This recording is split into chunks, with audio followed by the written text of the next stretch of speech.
So, Cynthia is a social worker in the city of Chicago. She authors a blog called freedmenhealthandwellness.com, which speaks on the social determinants of health of Black Americans that descend from chattel slavery. She has been a guest on several podcasts, including this one, and is a regular host on the Nonprofits produced by the Atheist Community of Boston and Women Atheist Unload, produced by the Secular Haven channel.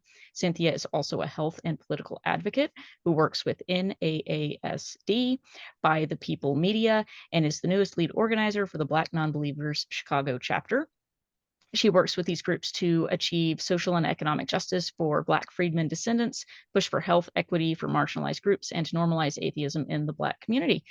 Cynthia is also a musician who writes and performs a variety of genres of music and is a member of Freedom from Religion's Godless Gospel. Cynthia, welcome back. Thank you, Cora. And thank you, Helen. Yay! Yay! Thank you Spirit for fingers. joining us. Yay! We are so happy to have you back on again. I loved your previous episode, and I feel like I get to see you every now and then on places like the Nonprofits, but I'm so happy that you came back to join us tonight. Well, I have to say, Cara, I was voluntold, but even if I was not voluntold, I still would have come back because I enjoy hanging out with you great people. That's because I love you, Cynthia, and I wanted you to come back. Oh, okay. Well, the love is mutual, Helen. How about that? Thank you. Thank you. I'm so No glad you're problem. here. And I'm very excited for this talk. I think this is going to be a very interesting discussion. Yes. Yes. Hello, everyone, and welcome to my little talk here with Recovering from Religion. I just want to say thank you again for inviting me back. I really do appreciate coming to speak to you about something that I'm very passionate about, which is civics, especially being a non-believer. And I think that this is something that any of us who are who call ourselves humanists, who call ourselves atheists, who call ourselves secularly minded, and also are um what's the word I'm looking for, that's really concerned about the way that our nation is going. Like, we really should involve ourselves with civics, learning civics, and also the political process. So who am I know that thank you, Cara and Helen, for giving that wonderful bio that I sent you and read it for me. Thank you. But one of the other things that was mentioned, that yes, I am a social worker. With my work, I do work with senior citizens mostly who are on Medicaid. And these are primarily, and if you're familiar with Medicaid, these are people who happen to be low income. And I am primarily responsible for making sure that I assist them with as many resources as possible to make their lives as easy as it can be. So a lot of the people that I work with have some type of disability, whether if it is a physical disability or some type of behavioral health disability that will cause them not to be able to continuously work or what have you. I am responsible to make sure that they are getting as many resources as possible so that they be able to live their life and be able to be at home.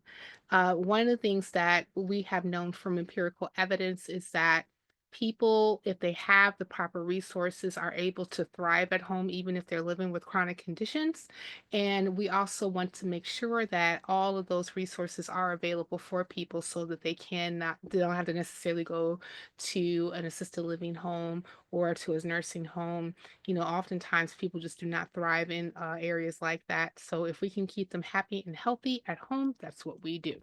And I'm very passionate about my work. And I also even think of, being as a person who that I do call myself a humanist, that this particular work is very appropriate for me to do because I'm able to do the work and be able to assist people that I have been told to me, like, hey, they need help. And I can do it from a skeptical humanist point of view without being entangled or bogged down by a religious belief. So that's that.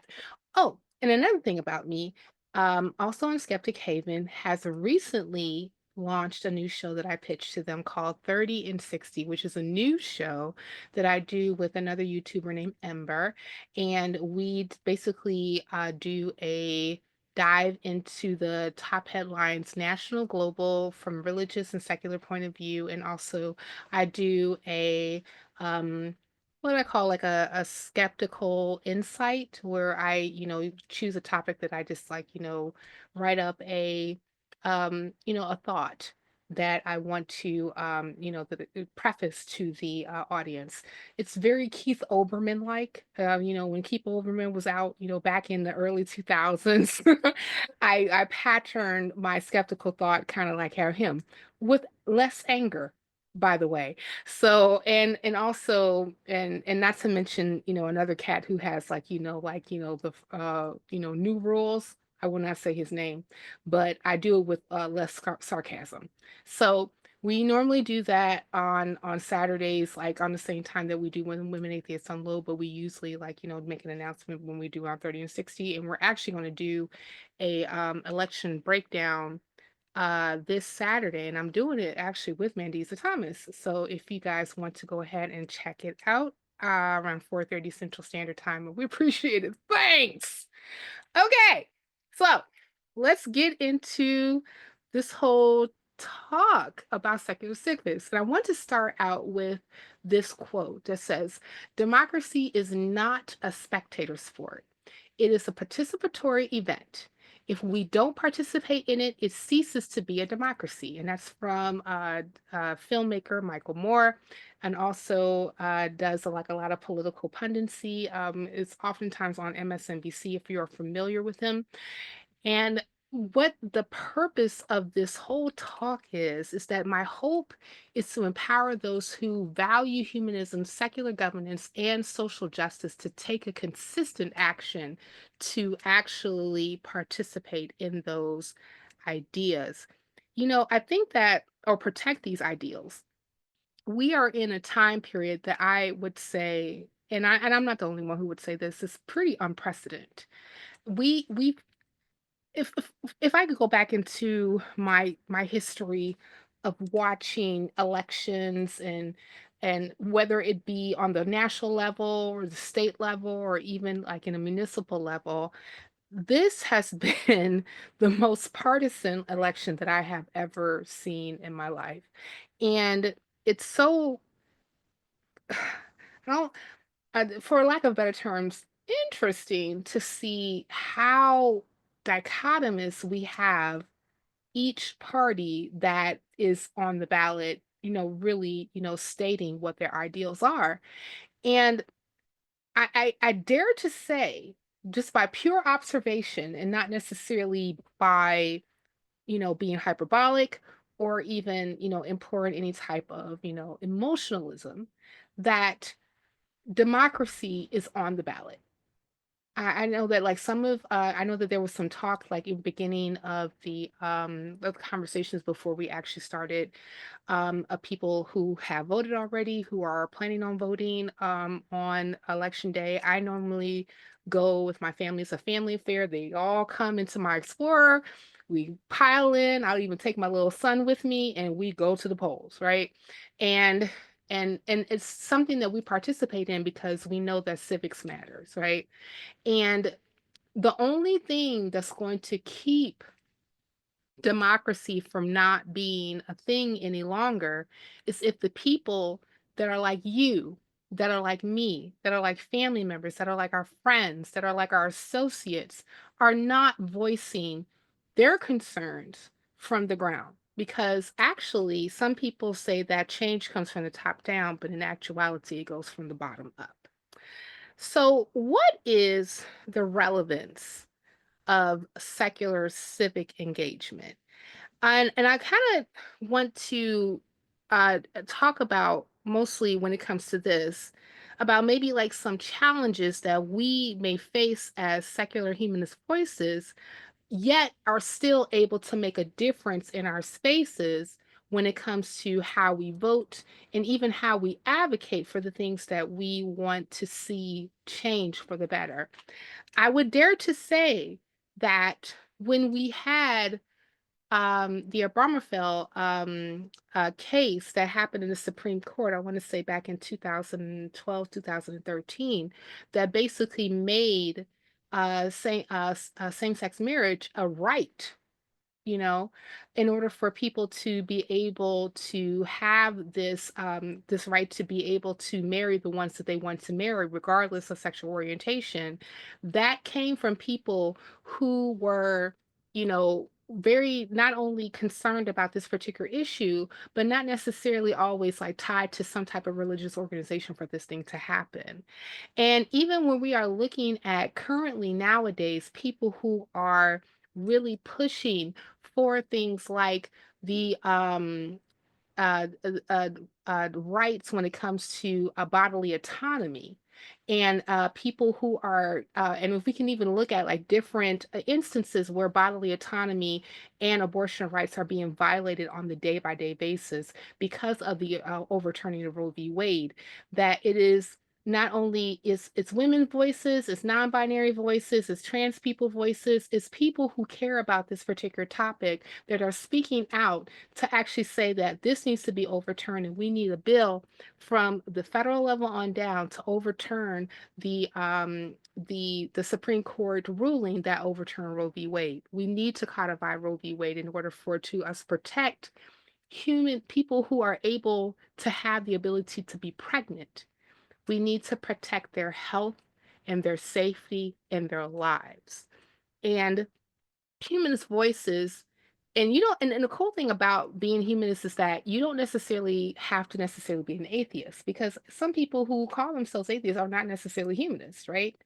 So if we actually even have people who are believers, if they're theists, or or if they're like on the fence, or maybe they are irreligious, but they still believe in some type of higher power or what have you, they can still adopt humanist values in order for us to be able to advocate for those who happen to be marginalized. And we know that historically women's voices have been silenced, non-binary voices have been silenced, trans people have been silenced, people who happen to be part of the LGBTQ community have been silenced, people who happen to be, non-white have been silenced, right? We want to make sure that we are advocating for people who not necessarily have like the whole wherewithal in order for them to be able to have a voice so that they can actually have certain policies and procedures at the top level on down that is going to affect us for the better all around. So let's get into the role of humanism and civic engagement. So if we talk about core values of humanism and centers around, it basically centers around empathy, reason, and an ethical commitment to humanity's collective well-being, making it naturally compatible with civic engagement. So basically, when we're talking about the core values of humanism, we're basically talking about people who care about what happens around you, people who care about what happens to your neighbor, people who cares about even what happens globally, right? I can even think about like some who may be very concerned about what's happening in different countries where their human rights are not or are being violated on a day by day basis. When you think about what's happening to the Palestinians in the Gaza area, when we're thinking about even what's happening in Sudan, when we're thinking about what's happening into people that happens to be in the Ukraine, when we're thinking about all these particular human crises, humanitarian crises that are happening all over the world, us who happen to even not necessarily be part of a religious organization can still speak out and actually lend our voices to say that human rights is a human right and it needs to be exercised all over the world, not just in the United States. And we want to, and even with our civic engagement, those particular things are on the ballot, especially when we are talking about like the people who we are electing to actually represent us. It is so important for us to be able to not only know, pardon me, who's going to be the president, but remember, at the federal level, we have three branches of government. We have the judiciary branch, we have the executive branch, and we have the legislative branch.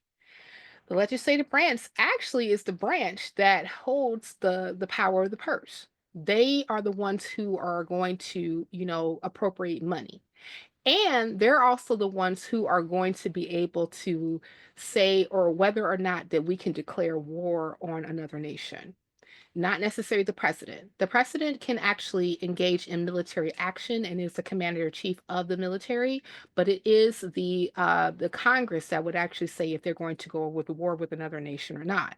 Now, whether that happens would be can be contingent on us because all of us who happen to be here in the United States have a representative.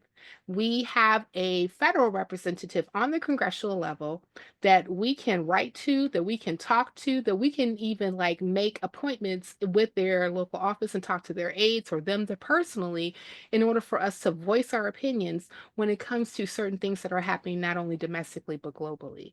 So it's so important for us to actually engage that particular empathy as a humanist when it comes to what's happening not only in our backyards but also what's around the world.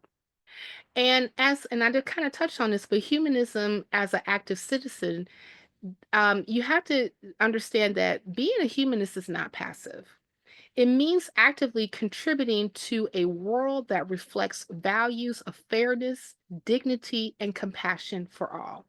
So, like a lot of times that when the word humanist is actually turned, pointed out there, people sometimes have a tendency to think that humanists are meek, and I guess like they think that we like sit around and just sing Bob Dylan songs all day long. I don't know. I was about to say like maybe you could have did a poll on that, guys. What do you think the humanist is? And then put in, do we listen to folk songs all day and sing Kumbaya? I don't know, but that's not necessarily I what do listen to folk songs. So Can I be invited to these meetings where we just Right. listen to the music? I mean, I don't necessarily have a problem with that. Of course, like being a musician myself, I love music, but but when we're talking about humanism itself, it's actively being engaged, right? We're talking about not necessarily saying that we're going to storm the Capitol because we don't necessarily get our way. But we also know about what the political process is and actually are engaged in being able to, as I spoke with before, about really lending our voices to make sure that certain policies and procedures and things of that nature are done from the federal level, from the state level, and also from the municipal level. Um, you know, I like to just implore people to know that all politics are local. They really are.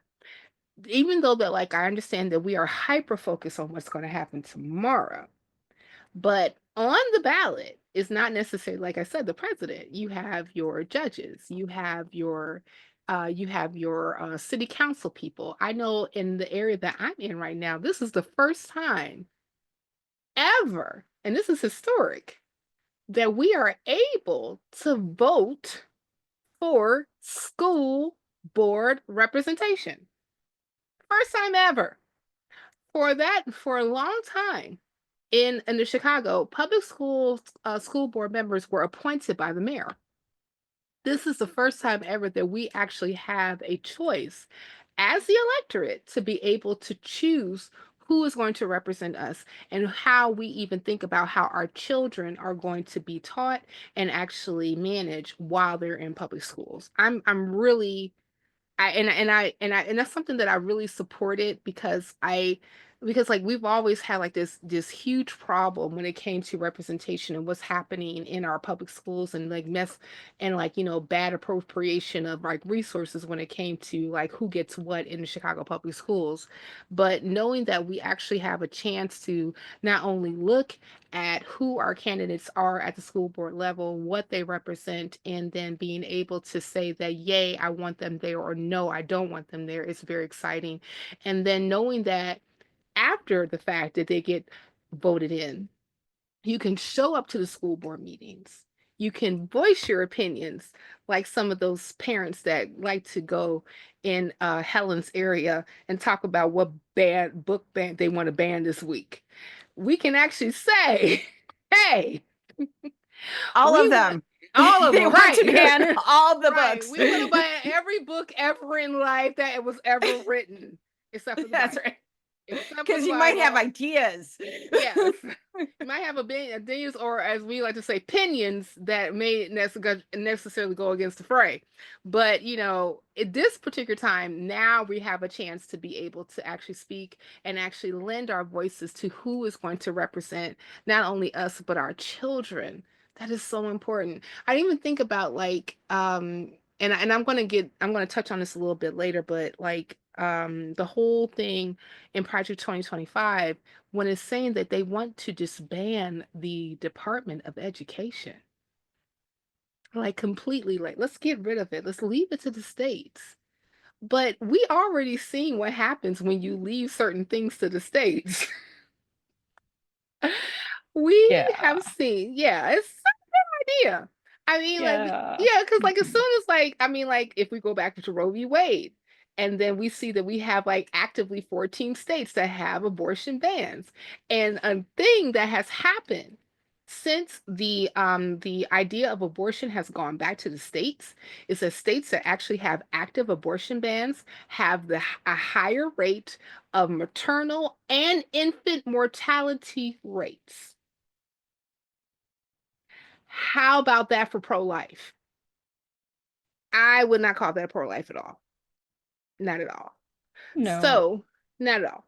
So now that we actually are looking at okay, we just want to completely get rid of this particular cabinet in the executive branch to manage and make sure that resources and proper things are happening in the public school system and get rid of it and just letting the states actually do it. We have examples of, let's say, the superintendent, Ryan Walters in Oklahoma, that wants to make every public school not only carry, but teach and put in the curriculum the Bible. But my friends, not just any Bible. It has to be a certain Bible that is not only is the King James Version, leather bound or leather like material, with the Constitution and also the Declaration of Independence inside of the Bible. That seems pretty focused on exactly what type of Bible that you want to make sure to have in schools. But then my question is to you, to the superintendent. Well, what about the kids who are not Christian? What about the kids who happen to be Jewish? What about the kids who happen to be Muslim? What about the kids who happen to be Hindi? What about the kids who happen to be raised like me in a secular household? What about the Establishment Clause? What about the separation of religion and government?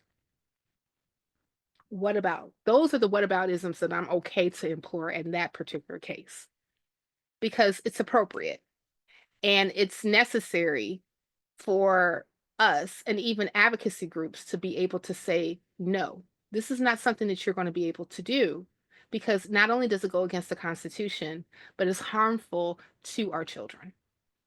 When you are focusing and pushing religious ideals on children, that's indoctrination. And as you all know, being here today, that true religious harm comes from indoctrination.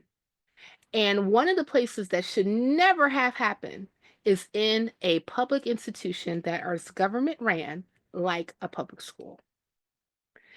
And we also have a responsibility to the broader community.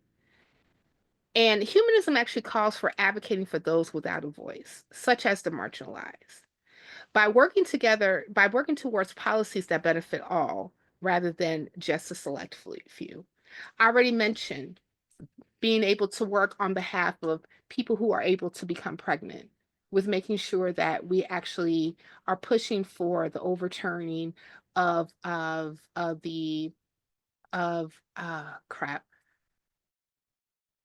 The case that actually overturned Roe v. Wade is at the tip of my tongue, where it was against the Mississippi women's clinic that was actually being able to give not only comprehensive care to those who happen to be women and also people who are able to be pregnant, but Dobbs. Dobbs. Thank you, Yeah. Cara. Thank No you. problem. Yes, it was Got in the you. corner of my brain, like right here. Okay. But I appreciate it. Dobbs versus the Jackson, Mississippi Women's Health Clinic. So this that is essentially the case that overturned Roe v. Wade.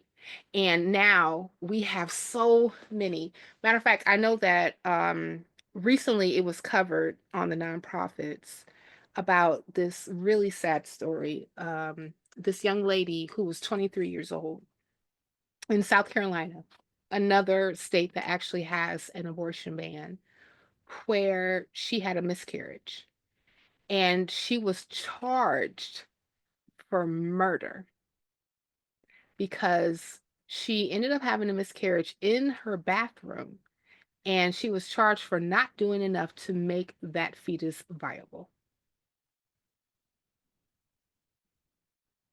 And if She I was remember correctly, this is after she was sent home from the emergency room where she after had she sought care. That is correct. After she went to the emergency room where she should have just got a DNC, which basically like this just look up DNC. It's not pretty, but it's necessary for any person who ends up having like a miscarriage in order for sepsis and other infections to not set in. She's just sent home like, okay, you're fine. And then later on, she's charged. Now, luckily, a jury decided to dismiss her charges so that she was not able to be, prosecuted. But just to even think about, you're having a miscarriage and you're still liable for not a baby. Okay, a fetus is not a baby. to to do some type of CPR or some type of life-giving procedure when if you have a miscarriage, the fetus is already non-viable. The fetus is no more. It's not living, it's not able to take sustenance, it's not able to take oxygen, it's not able to take any of those things. And she's already traumatized from losing the fetus in the first place, and then you're going to charge her and then possibly send her to jail for murder. This is the type of stuff that we have to think about. I even think about when the other young lady in Atlanta, in Georgia, where they have abortion bans too. I believe her name is Amber Thurman. She took mifepristone. She's already a mother of a 6-year-old child, a 6-year-old son. And she took mifepristone because she got pregnant. She didn't want to have another child. It was just going to be too burdensome for her to carry a pregnancy to term. So she took it, and there were some complications. She goes to the ER, and they waited and waited and waited and waited and waited, and then finally said, okay, we can go ahead and perform a DNC now. And then what ends up happening is that it's too late and she loses her life. And with one of the candidates, where they were doing an interview with a pundit, says while the family actually puts out a statement while they're doing their interview, we will have more ratings than them. Not humanistic at all. And my thing is that, listen, if you want to be the leader for all, and especially when you say that you're going to protect women, whether they like it or not, then that comes with policy as well.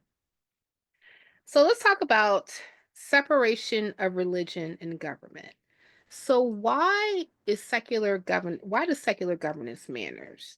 So separating religion from government protects not only freedom of religion, but also freedom from religion, ensuring that no single belief controls public policy.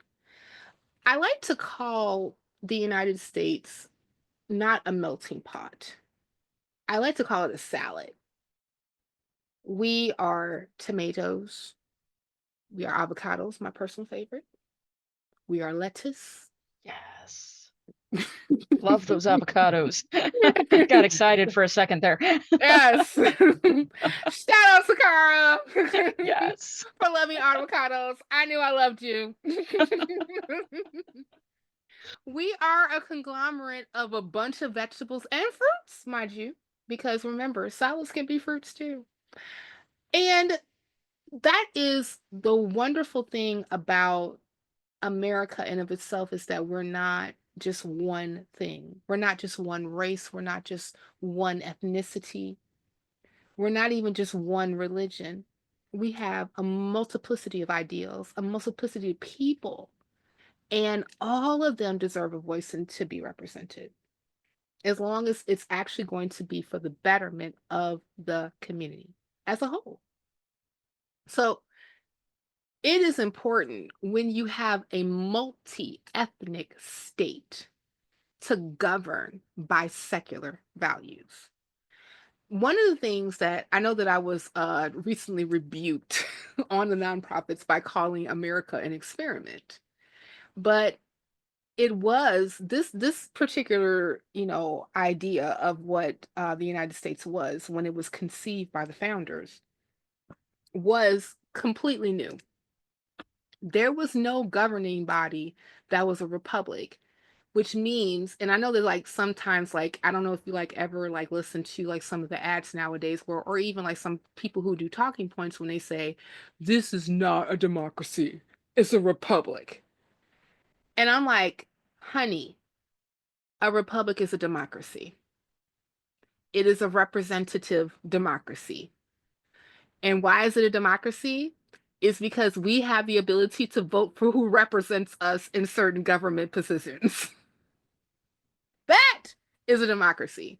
It's not like a democracy where, it's like completely ran by like whoever who goes to the polls and does whatever. Like, no, that's random and that's chaos. If we say like, I want person A to represent me in this office, and people vote for them to be in that office, and there's policies that they actually state that they are aligned with and you are aligned with, and that's the reason why you vote for them, then you put them in office. That's a democracy. And it's important for people to leave their religious beliefs at the doors when it comes to representing people. Because, like I said, you represent a salad. You do not represent one person. You do not represent one religion. You do not represent one gender. You do not represent one sexuality. You represent a multitude of people with ideas and lives and goals and dreams and all of these different things. And it's important for us to actually look at the well-being of the community rather than a religious edict when it comes to ruling.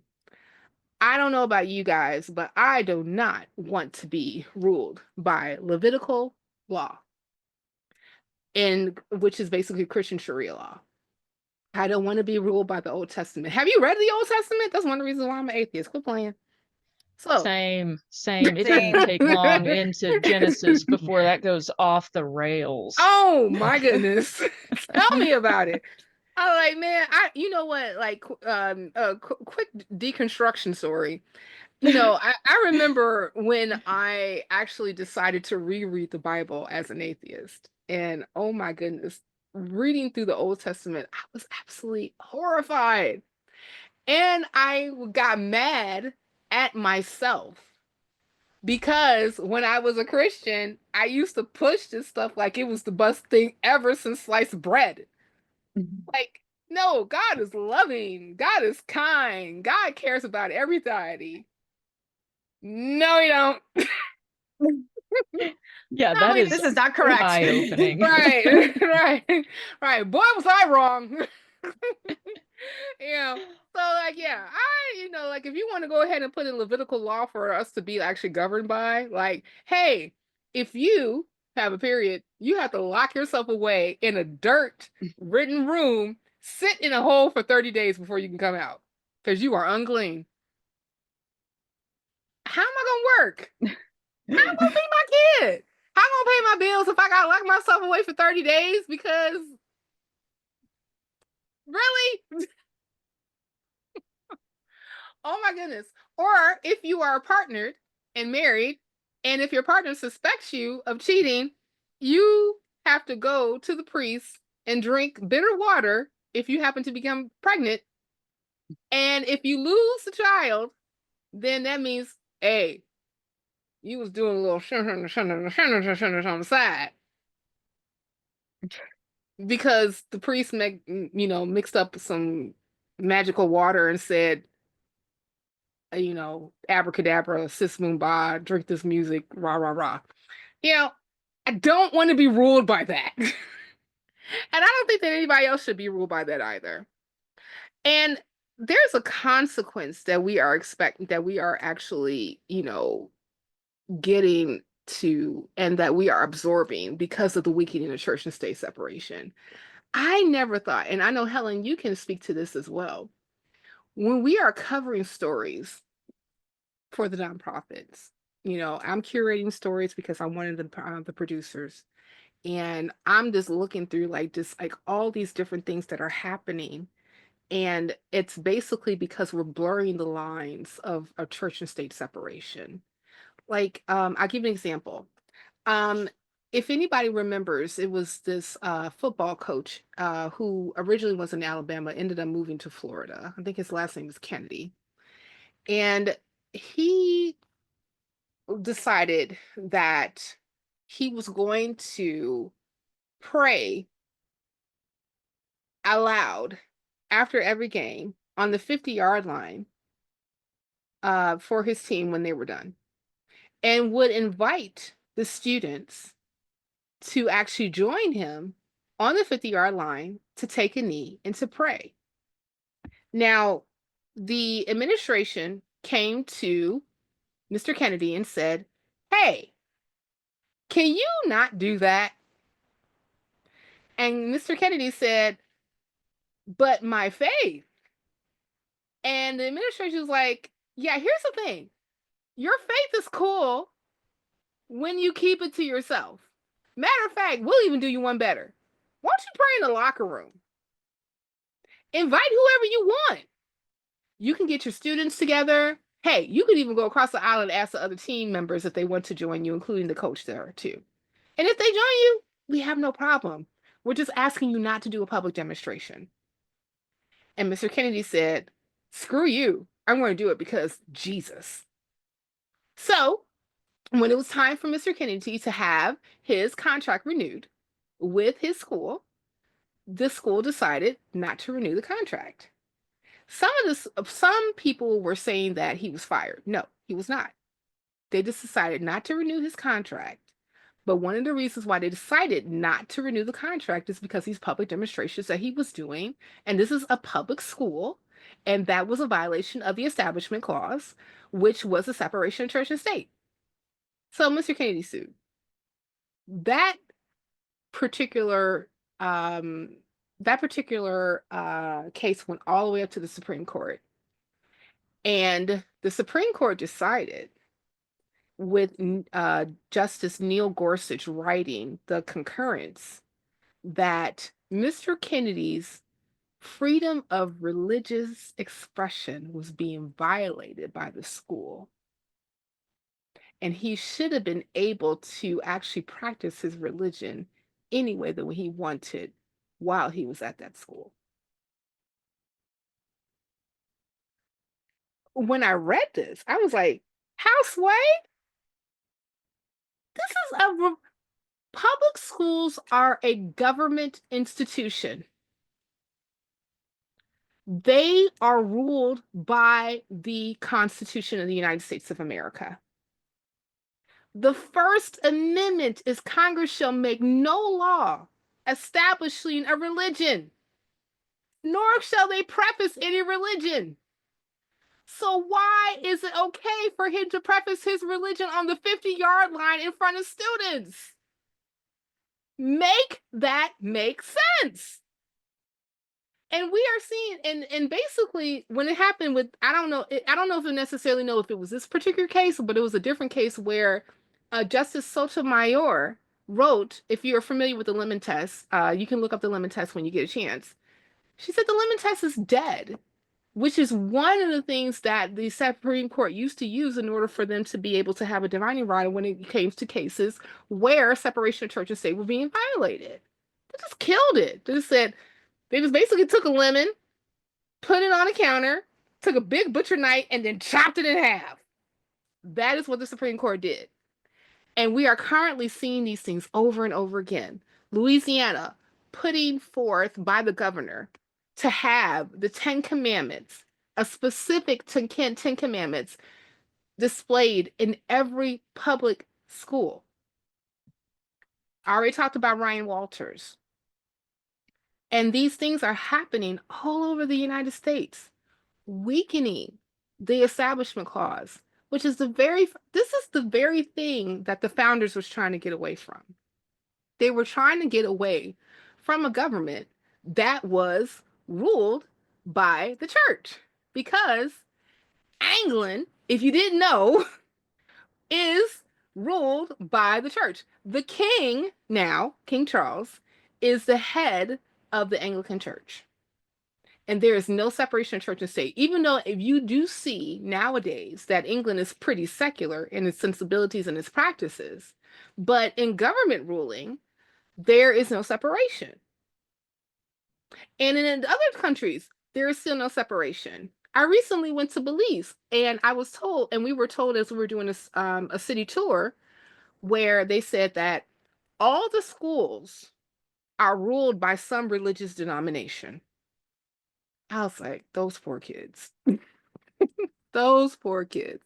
I even felt bad for some of the actual, like, ministers who happen to be like the administrative staff, because they have to wear robes in 100-degree weather. If anybody has been to the Caribbean, I know I've seen Richard out there. Shout out to Richard. It's hot. Can you imagine being in priestly robes in hot, humid weather?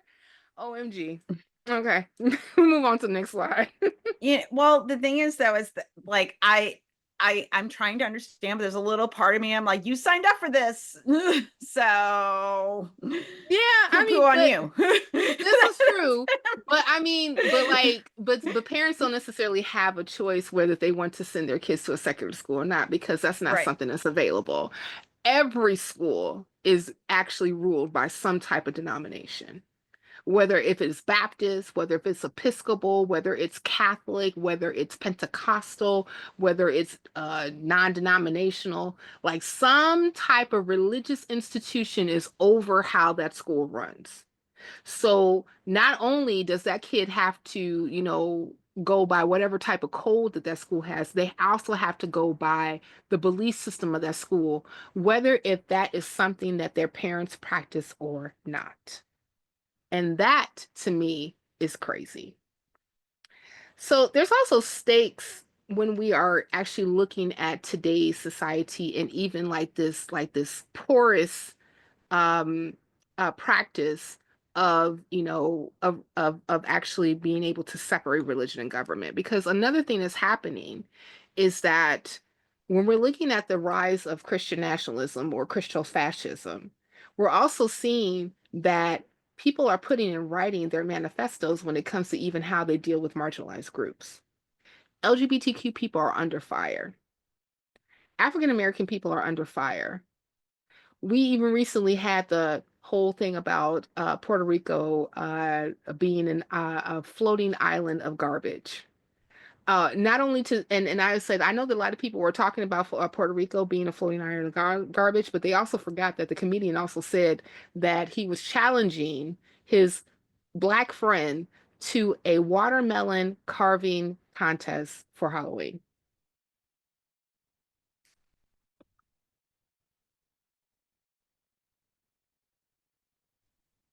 Ew. Can we not do that? Wow. Yeah. So yeah, I know, I agree. Can we not do this? Like, and let's not let's not do that. Let's not do that. let's not do that. Yeah, let's not. Like, and again, like I said, like, and the United States is a salad. It's made up of a bunch of different people, and it actually formulates the tapestry of our particular government, and it formulates even how we actually like create and live our values, because we are taking from, I would hope, try to take like from the best of all of our cultures actually, so that we can live together as one.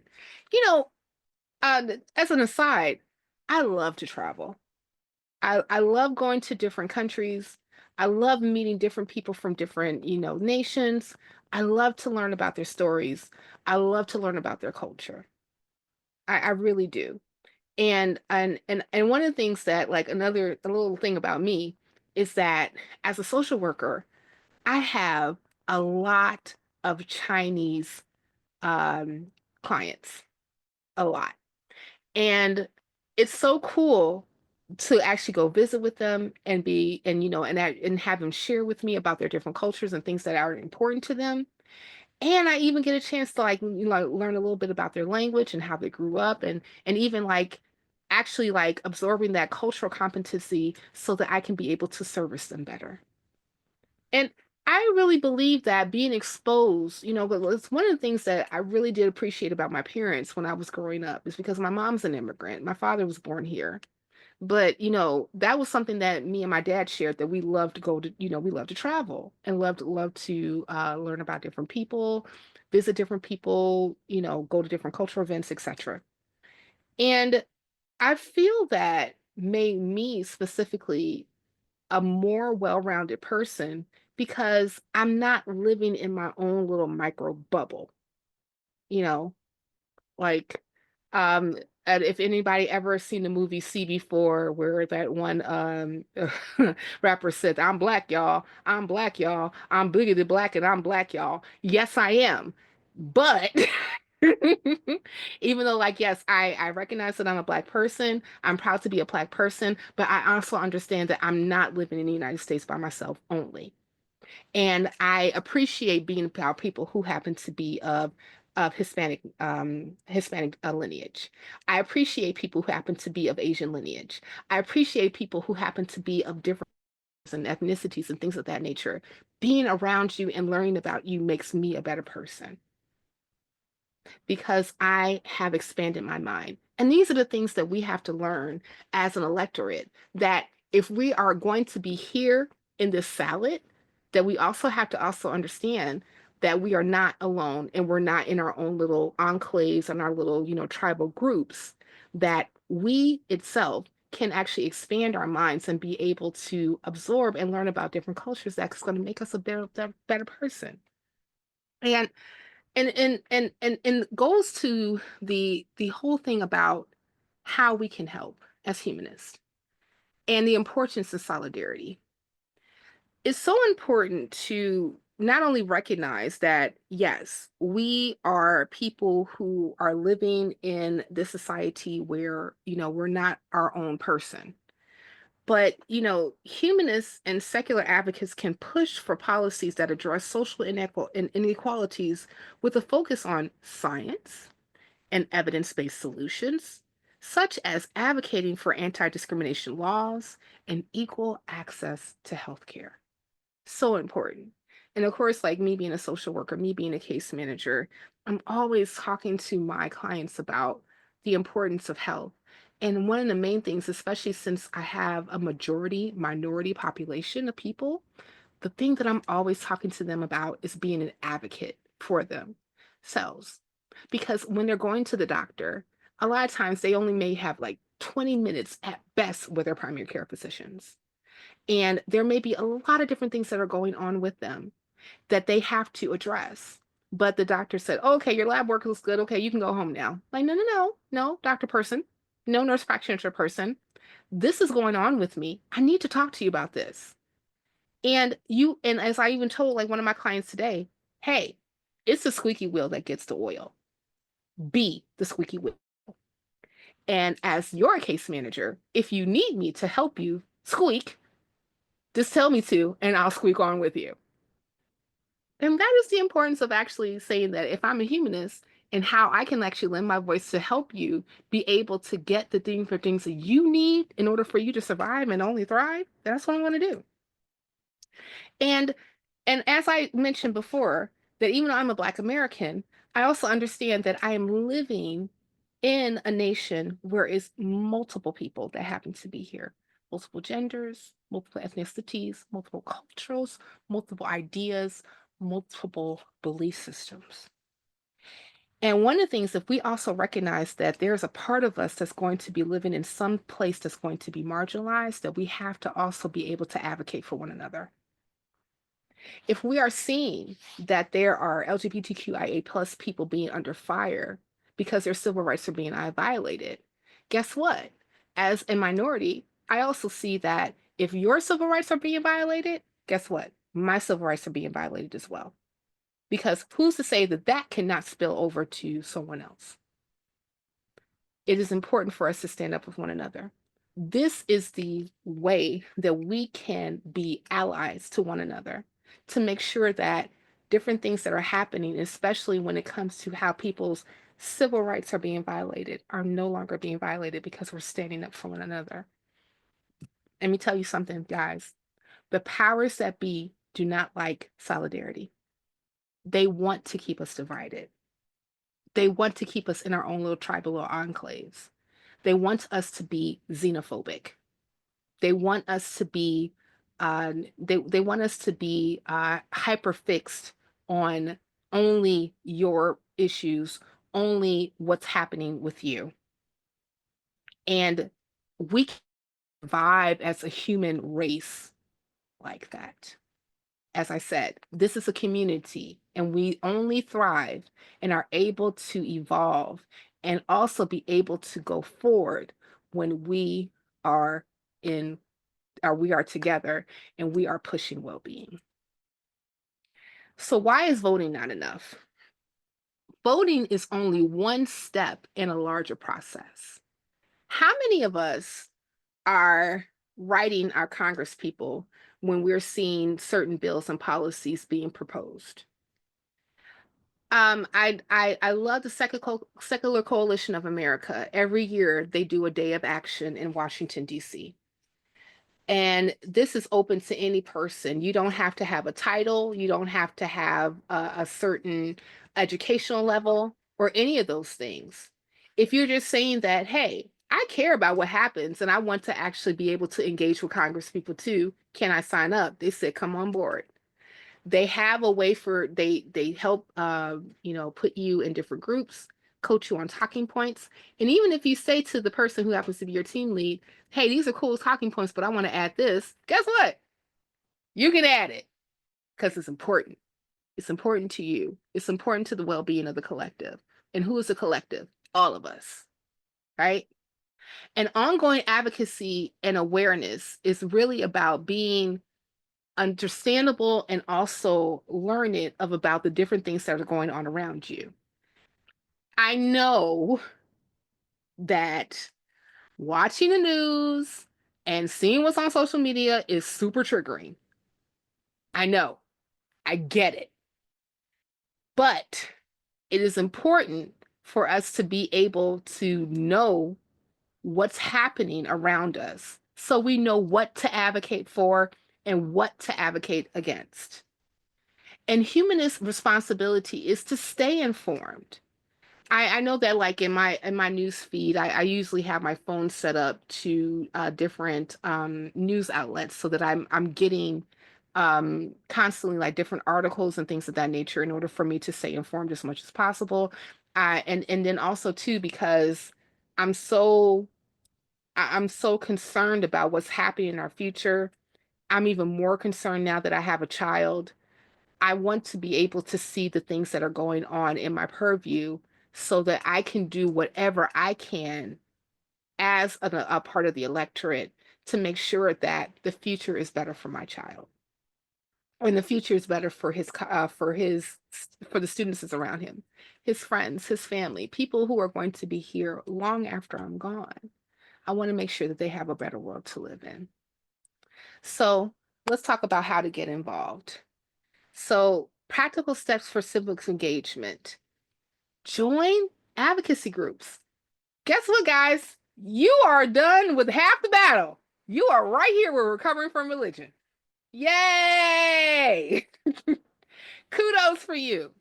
But there are other advocacy groups that you can actually join or support or lend your voice to. Me being the lead affiliate for Black Nonbelievers in Chicago, holding space for Black secular voices and allies who happen to be in my particular city, and also being like engaged in the things that's happening around, and also having conversations with people that's around who actually want to join in so that they can be informed about different things like that, and even like inviting them to things like, hey, you don't like this, you want to come to Washington with me in March, because I'm going, you want to come too? Let's go. And volunteer for campaigns. I also being part of Godless Gospel with Freedom from Religion Foundation, I'm also a member.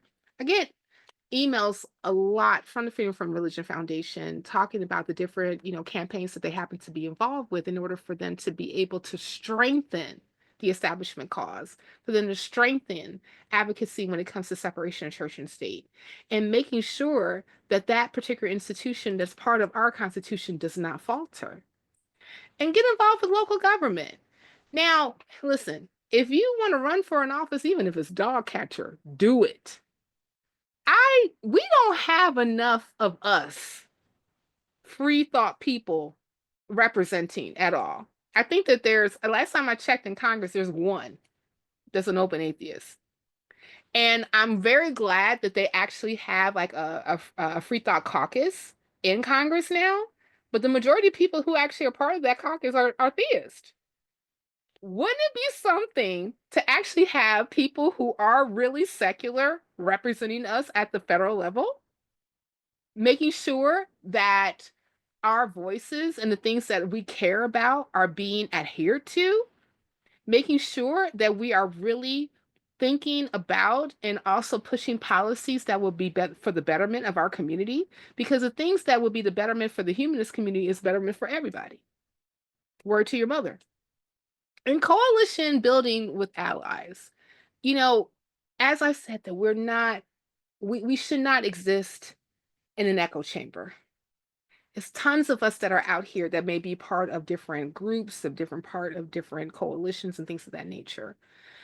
I oftentimes, when I think about coalitions, if one of the things that I used to do before I became a case manager with the current organization I'm with now, working with senior citizens, I used to work with people who were living with HIV. And I worked with a lot of trans women. And the way that we were able to get medication to people who happen to be living with HIV, and making sure that they actually even have other things like housing, transportation, food, and income, all those different things, is because of a coalition of different groups that presented a letter and testified on the congressional level years ago to actually make the Ryan White Part D fund, the Ryan White Fund, available so that billions of dollars can be earmarked every year for people living with HIV, covering a whole gambit of the social determinants of health to make sure that people who are living with HIV are not only able to get their medication so that they can actually get to, when it comes to their viral load going down to 0 so they don't transmit the virus, but also making sure that homelessness is not a thing amongst them. And if they want to be able to move forward with other things in their life, they can actually have access to that too, like, going back to school, getting an education, even like getting assistance when it comes to like looking for more jobs, retraining, all those different things that happen because a coalition of over 200 organizations that actually push for assistance with people who were living with HIV came together and decided that this is an issue that we're going to actually coalesce around. Let's get it done. And they got it done. And using your voice and platform. I know that like a lot of people may not necessarily think that, oh, I'm not that great talking. I'm not that great of, of saying things or speaking to things of that nature. And that's fine. But you never know what you're able to do until you do it. Like, I can even think about like how I even got on doing different YouTube shows is because one person told me, I'm going to put you on a show. And his name was Ethan Michael. And he said, you're smart. And I was like, on my high holy days, I am. And he said, no, no, no, no. Not only are you smart, you need to be on YouTube. And I'm going to open the door so that you can actually do that. And he did. And now I'm here. And that's not something that I ever aimed to do. But the more that I do it, I realize that being a part of this community and being able to get onto the internet and talk about things that are so important is lending my voice in order to make sure that these conversations are not only being had, but then it could also inspire and empower people to actually do something about it. That's important. And even you all showing up here every week, having these discussions, talking about different things that matter, and even um, creating an organization to be a support system for people who are coming out of religion is so important. And even like empowering them to be able to be an advocate for not only themselves, but for others is a powerful thing. And is so, so important. So this is a call to action, guys. I just want to reaffirm the power of secular civic engagement.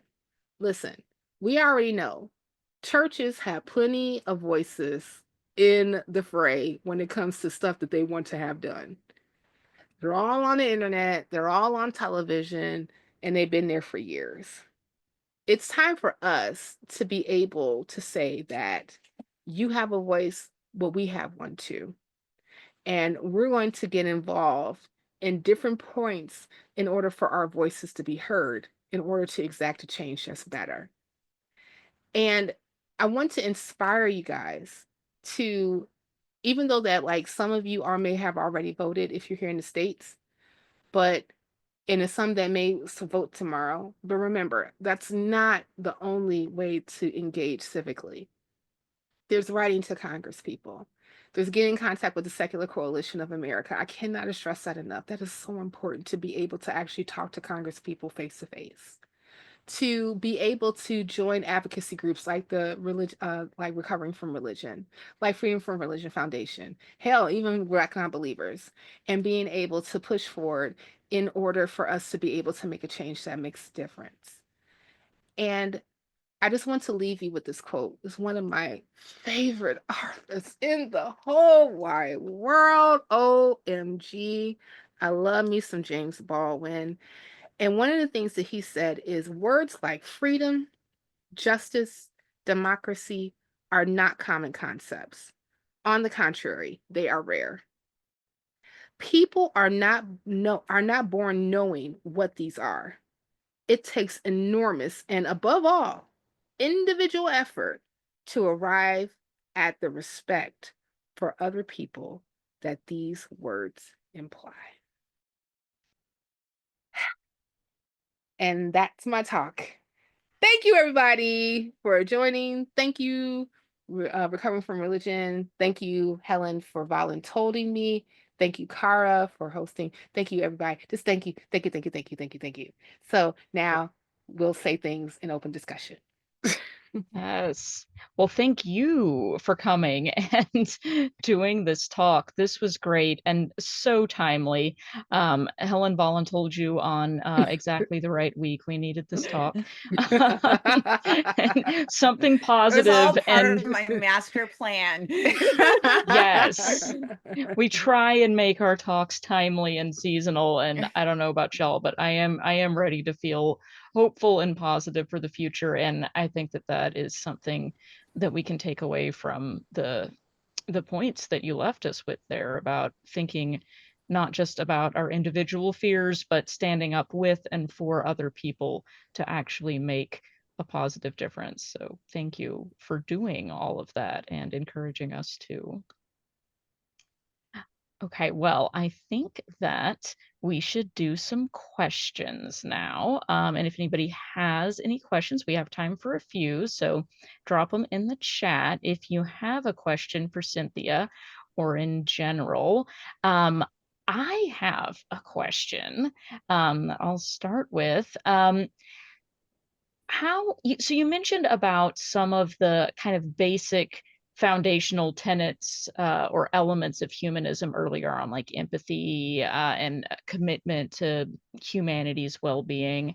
Um, at what point did you decide that this was more than just an individual sort of philosophy, but something that you needed to actually go out and do and get involved in a broader way in public life?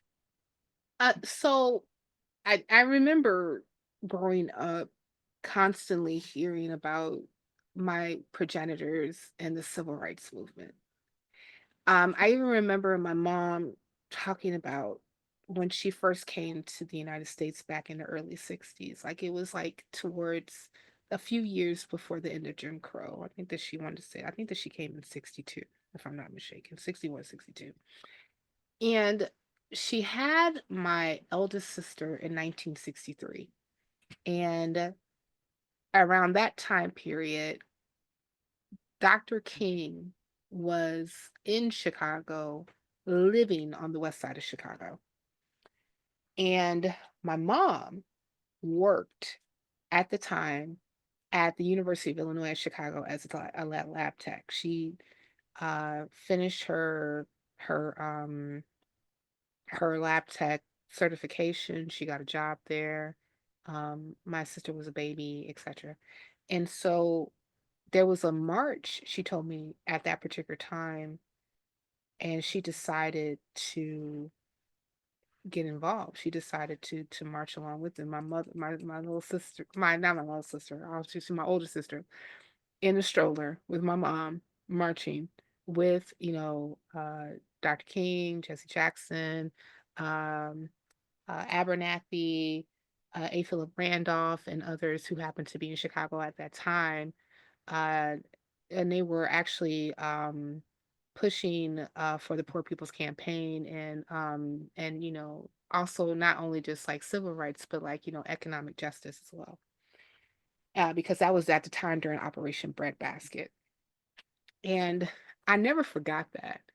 And I remember that the school that the grammar school that I went to was predominantly African American. It was a Catholic school, but that's neither here nor there. But we had like some pretty I would say like pretty like pro advocacy people that were, that are teachers, and they would talk to us a lot about the civic engagement that happened, during that time period. And even like, talking about the rise of the Black Panther movement, and even like, Rainbow Push, and all these different things that, happen, right here in the city that I belong to. So when I deconstructed, I never forgot those roots. I never forgot the blood, sweat, tears, and sacrifice that happened, for my progenitors when they were just trying to get equal rights in order for them to just to be human beings.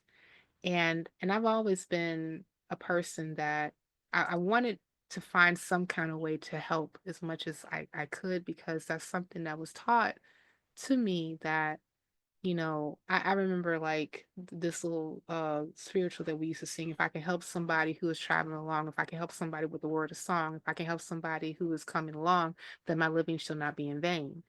And even though like it could be, misconstrued as a religious song, I think more so that's a humanist song. Because if you are a secular person, you are the one who chooses your life path. You are the one who chooses your purpose. You are the one who chooses where your life ends up. And one of the things that I felt, because this is what's been taught to me, this is something that has been drilled in me, this is something that I've been exposed to practically all my life, is that my life is nothing if I'm not thinking about community and other people that surround me that may not necessarily be able to do for themselves. And I think that particular mission that I chose has become even more amplified now that I have chosen to live my life as a humanist. I love that. That was an excellent answer. Thanks. Yeah. That was lovely. Yes, it was. I'm gonna have to up my answer game. Yeah, exactly. I'm like grasping over here. I'm like, well, I do have a cat in my household. I don't have kids, but I do All have a right. stake in the future. All right. Oh, I got a cat too. We fight all the time. Me and her had a whole fist fight before I even came on. Don't quit. Quit playing.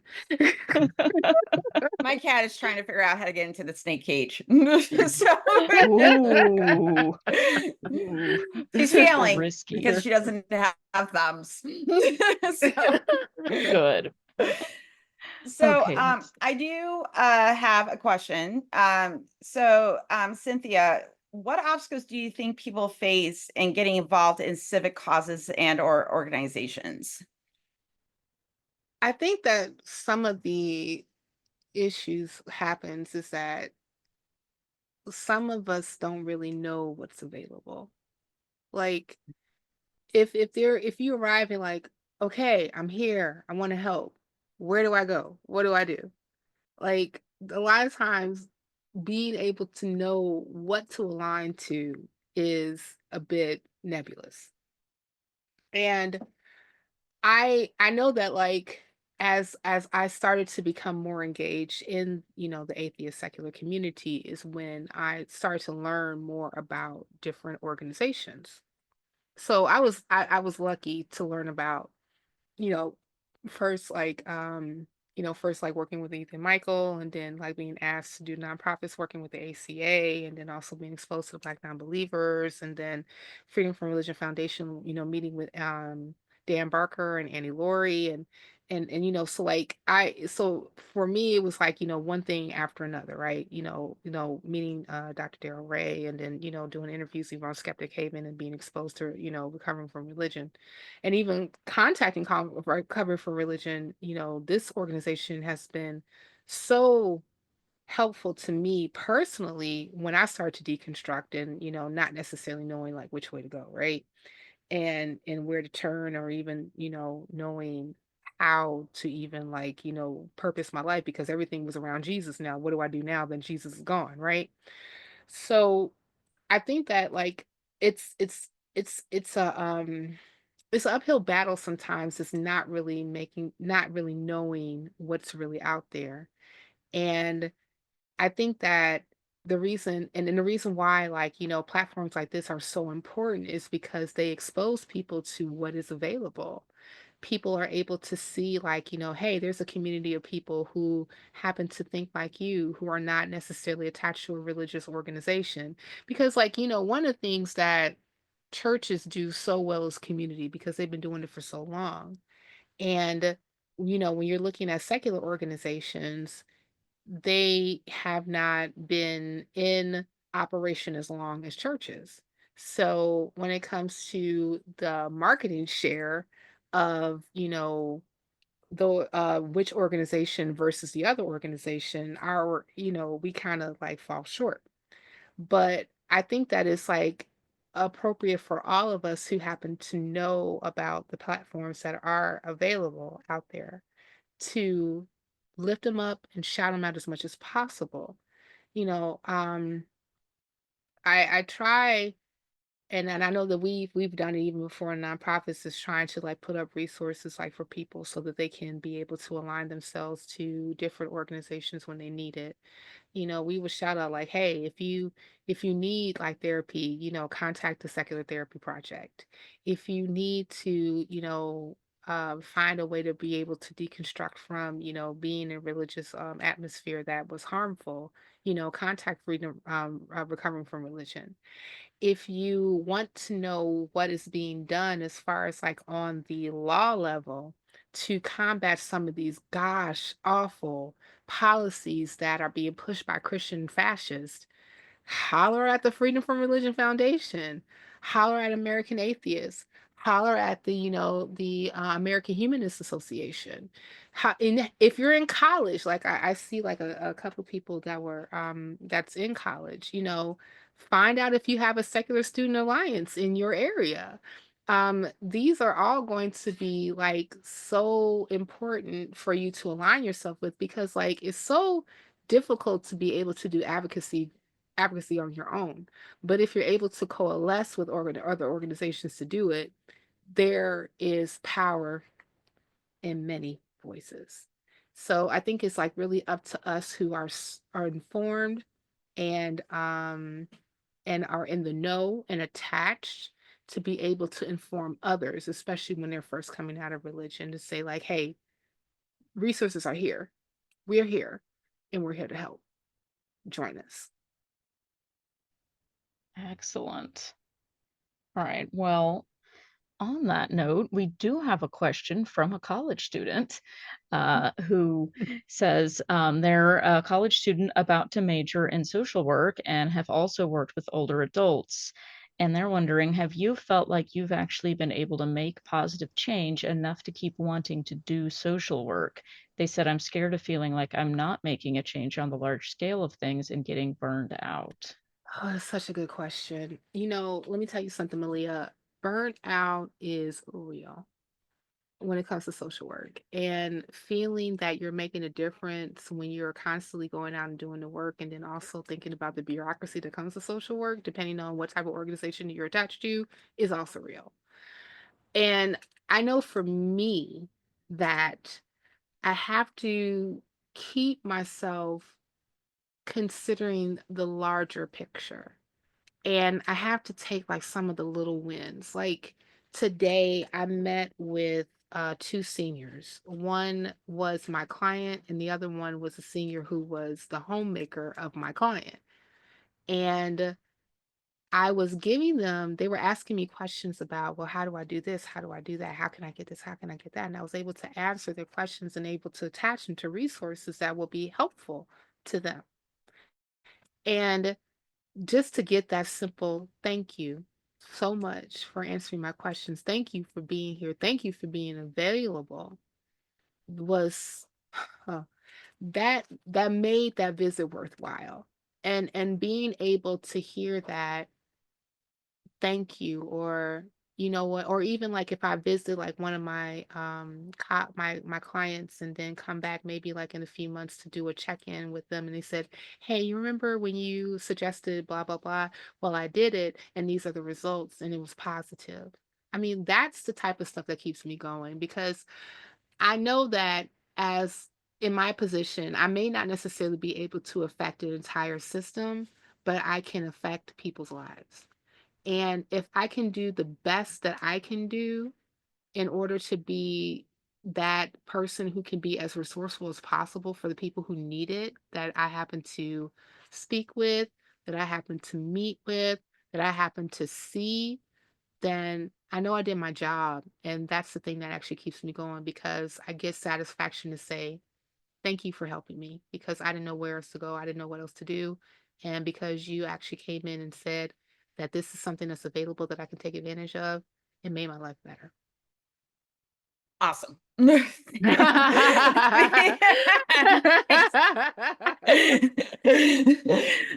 Okay, so yeah, there we go. Good job.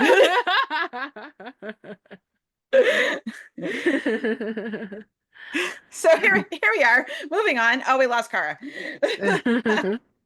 Oh, I think Kara's So came back. Yeah. we're going to move to closing up. Stick around for the hangout though, because you're hanging out, Cynthia, right? For a little bit. Just for a little bit until I gotta wash my Yeah, kid, because you got to because get the monkey butt to bed. yeah, I gotta get monkey butt to bed, because like Okay. his monkey butt is dirty, and but I was wondering if it's possible. Can I answer the other question? Because I see there was Yes, you like one can. more Yeah, question. please do. Okay, so this is Matthew from the Bay Area. Thank you so much. Thank you so very for joining our RfRx tonight. I'd like to know more about the Black non-believers and other charities and organizations devoted to humanist and secular activism. What are some organizations that are doing good work, and what you would recommend for newbies? the young Zoomers and alphas or old heads, so to speak. So like, well, thank you for your question, Matthew. So like, if you want to know more about Black non-believers, great places to go to our website. Going to www.blacknonbelievers.org. It has our mission statement. It has how to get in contact with us on the different things that we're doing, our chapters that we have, like, that are up and running in different cities. I mean, if you're in the Chicago area, hey, holler at me. That's where I'm at. If you're in Atlanta area, I'm in Mandiza. We have a chapter in Philadelphia. We also have a chapter in Detroit, Michigan as well, and we're hoping to open up more. So yeah, so best place to go to like learn more about us is going to our website so that you can do that. As far as like, for like the newbies, depending on where you are, like I love the Student Secular Alliance. Like I was able to speak at one of the conferences, I want to say like a couple of years ago, and I love like, the enthusiasm of the young people that happen to be there. And they also, are asking questions and being involved and, making sure to just like, spread the good word of secularism and humanism on their campuses. So that's always a cool thing. As far as like, in California, we don't necessarily have a affiliate in California, but we do have coalitions in California. um, you know what? Email me. Email me, Matt, and then I can be able to send you that. I'm going to put my email address in the chapter in the chat right now. And then yeah, get at me and then I can send you more information about a couple of organizations in the California area that we do partner with. And then, hopefully you can go ahead and reach out to them and get involved and coalesce and all that other great jazz. But yeah, so and I would also just do I've done this before because like I was looking to try to expand more people coming to some of the meetups that I do in Chicago. So I just started to, I just do a Google search of secular organizations in the Chicagoland area. Okay.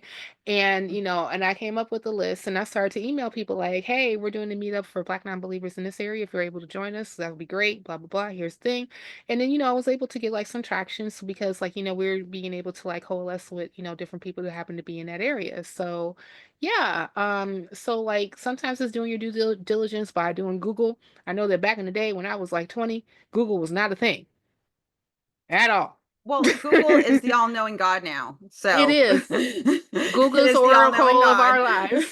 Yeah. Google's It oracle rules of our our lives, lives. unfortunately. We are But ruled by the algorithm. we really are. All hail the algorithm. All hail the algorithm. Indeed. But yeah, like so I would definitely just encourage you to, do a Google search and like I said, like email me, and I will definitely get you a list of different organizations that we coalesce with in the California area, all that other great jazz. And yeah, and it's especially like, it's so important, especially like for young people. I know that you guys are like super annoyed with everything. And guess what? So am I. But in order to exact change, you gotta get involved. I know it's like difficult to do because you get like so annoyed and overwhelmed with all the craziness that's happening in the world. But like, being able to coalesce with other like-minded people, being able to join organizations with people who think like you, and be able to get out there to do just some work in order to say like, hey, I'm going to try to do my best in order to do my little part in my little corner, my own little corner, my own little chair, Rogers and Hammerstein Cinderella going on, makes a difference. So thank you for your question. Okay, I'm done. So on that note, does Black non-believers ever have online meetings like here on Zoom? Yeah, we sure do. We do. So Are they like on the website? they are on the website, and also I would encourage you to join the meetup. So like if you go to Black Mhm. non-believers at meetup.com, like we have one for Atlanta, we have one for Chicago, we have one for Detroit, Philadelphia. When we're doing like the org Zooms for like everybody for us to be a part of, like all of those are on all of our meetups. So join the meetup and all of the things that we're doing in those particular areas, especially we're doing like virtual events, are there. So I would encourage you to join the meetups so that we can join. Love it. And All right. where We're gonna read else? the poll now. Yes, we are. But do you have any place else that people can find you? You mentioned a show this weekend, for instance. Where should people go to see more? Yeah. So if you go to YouTube and then just like subscribe to Skeptic Haven channel, and it's the way that it's spelled the way that it's said. It's not like a special spelling. So It subscribe. is so the best people are on there. They really are. like me Like and Helen Cynthia. Green is also on Skeptic and Haven as occasionally well. Kara. Yes, occasionally Kara as well is also on Skeptic Haven. So yeah, subscribe to Skeptic Haven, and yes, and like I said, we're going to be doing the election breakdown, and my Ed McMahon will be Mandisa Thomas this weekend. So please join. Get in the chat, say your things, say all the things. We want to see you there at 4:30 Central Standard Time. Be there or be L7. And for those people who are not hip to the jive, that means square. That's awesome. I love it.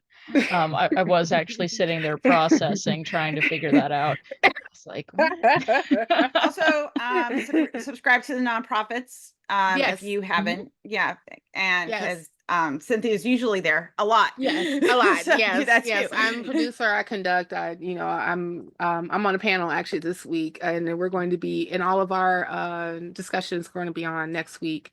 So yes, so please go to YouTube. Also subscribe to the nonprofits. We love subscribers. Become a member. Join all that great jazz. Do it or be L7. Damn Right. straight. And you don't want to be L7. You That's don't want to not be what you L7. want. You don't want that. Nobody Not does. at all. Mm-mm. I love it. All right. They ain't right with Jesus.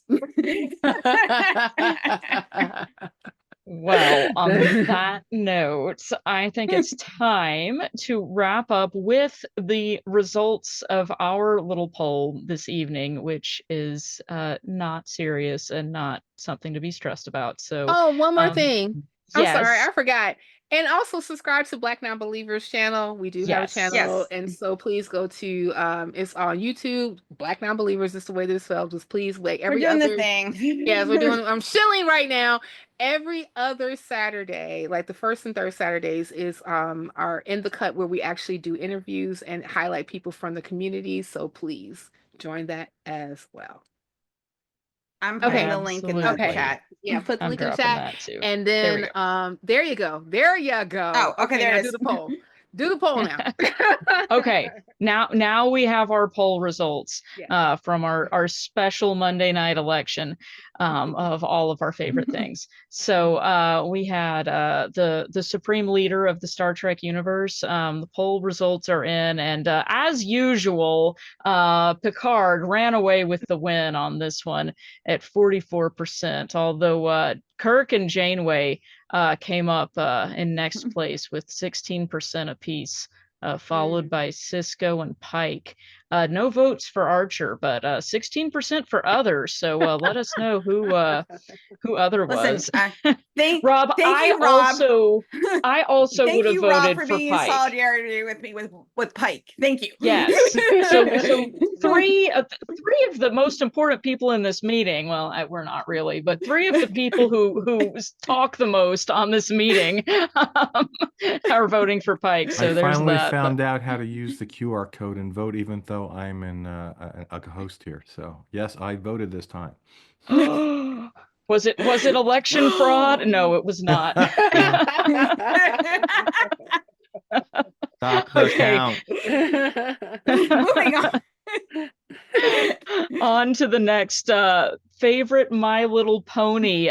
We have a tie for the win between Applejack and Rainbow Dash with 26% apiece, followed very closely by Discord at 21%. And Best pony. Yes. We've got Twilight Sparkle and Pinkie Pie coming in next, followed by Fluttershy with 1 vote. People don't know, John Rainbow Dash Delancey, 2024. humanist activist, was Discord's voice. Yes, I love that.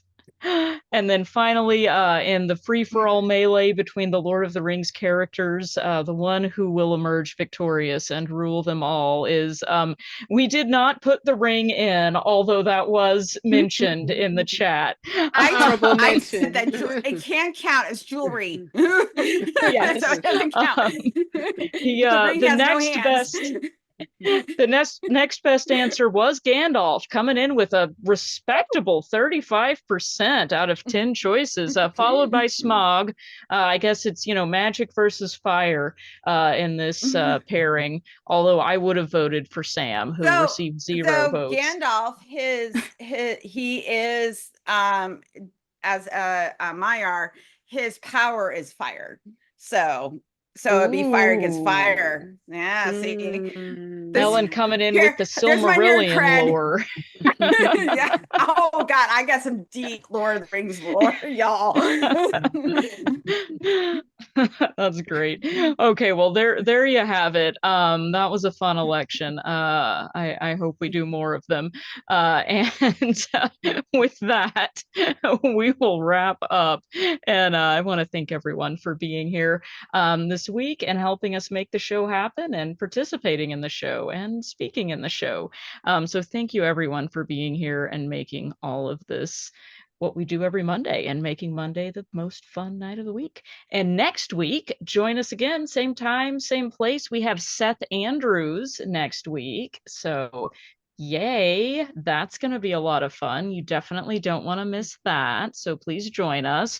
Also coming up, we have our very own Helen Green and some other exciting talks later this year to fill out the rest of the year. So join us again next week. And don't forget to follow us on the social medias. We are on Facebook.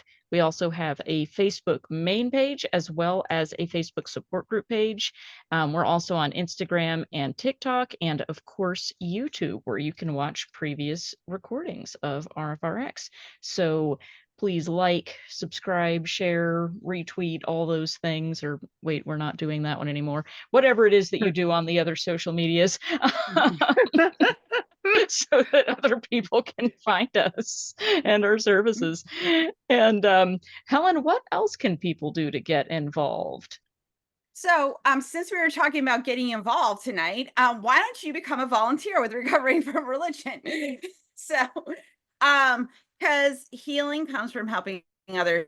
Cynthia talked about, she got involved in advocacy because, she wanted to, bring her heart and her knowledge to communities that she felt that need to be representative and get involved in civic service. So you can do that by getting involved with us because we're super cool.